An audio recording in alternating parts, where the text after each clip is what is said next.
30년 동안 한국인을 괴롭혀온 대표 질병은 결핵, 기생충 같은 전염성 질환이었습니다. 그렇다면 오늘날 한국인들은 어떤 질병으로 고통받고 있을까요? 통계청이 발표한 2004년 한국인의 주요 사망 원인입니다.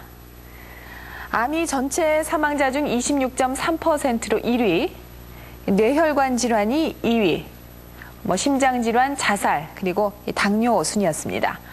놀라운 사실은 1위에서 5위까지 질병으로 죽는 사람이 전체 사망자의 57%나 차지한다는 것입니다.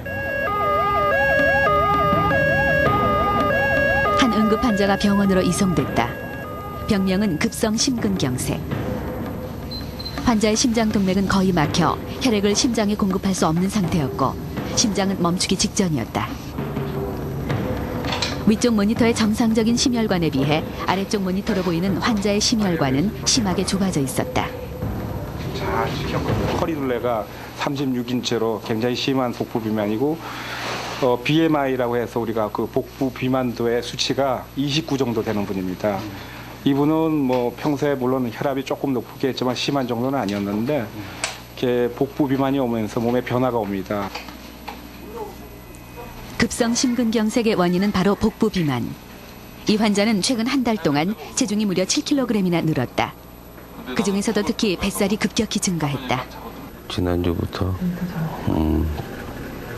허리둘레 36짜리 바지가 빡빡해갖고요. 후크라고 그러죠. 이 단추를 풀르고 바지 단추를 풀르고 허리띠로만 생활을 했으니까 36인치 이상이 됐었겠죠.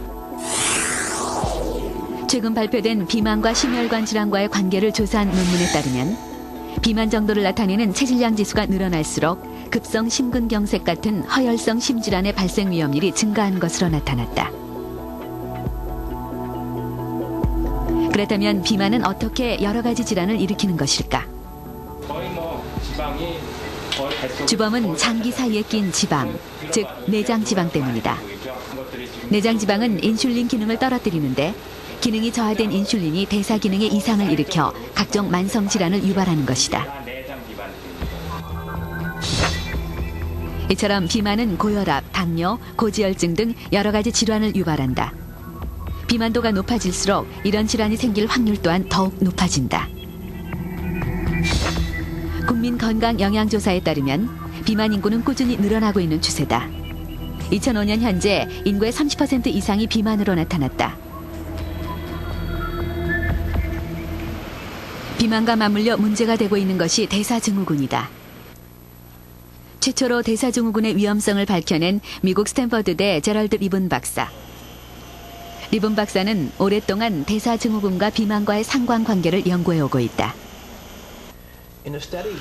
최근 발표한 연구 결과에 따르면 건강한 40, 50대 가운데 3분의 1 정도가 대사증후군에 걸려 있다고 합니다. 연구 대상자들은 40, 50대의 비교적 젊고 건강한 사람들이었습니다. 그런데도 대사증후군에 걸린 사람들은 7명 중 1명이 5년 이내에 심장관상동맥의 이상으로 심장 발작을 일으켰고 40%는 6년 이내에 암, 심장병, 당뇨병, 고혈압에 걸렸습니다. 각종 질환을 야기하는 대사증후군은 5가지 기준에 의해 진단된다. 우선 복부 비만의 정도를 알 수 있는 허리둘레, 그 다음으로 혈압과 콜레스테롤, 그리고 혈당과 중성지방 수치가 이에 해당된다.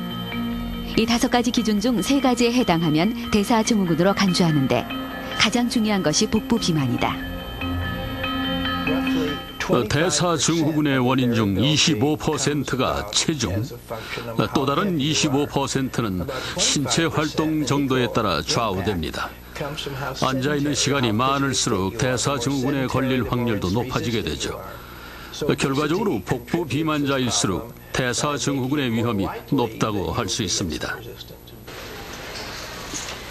5년 전 뇌출혈로 쓰러진 이후 왼쪽 팔과 다리에 마비가 온 박영광 씨.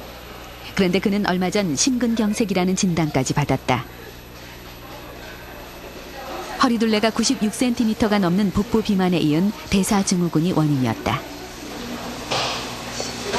조금만 더 절직했다면, 조금만 더 소식했더라면, 그거 조금 더 많이 운동했더라면 그렇게 호위되는 것이죠 뭐. 박영광 씨의 관상동맥은 이미 4-5군데가 좁아진 상태였다.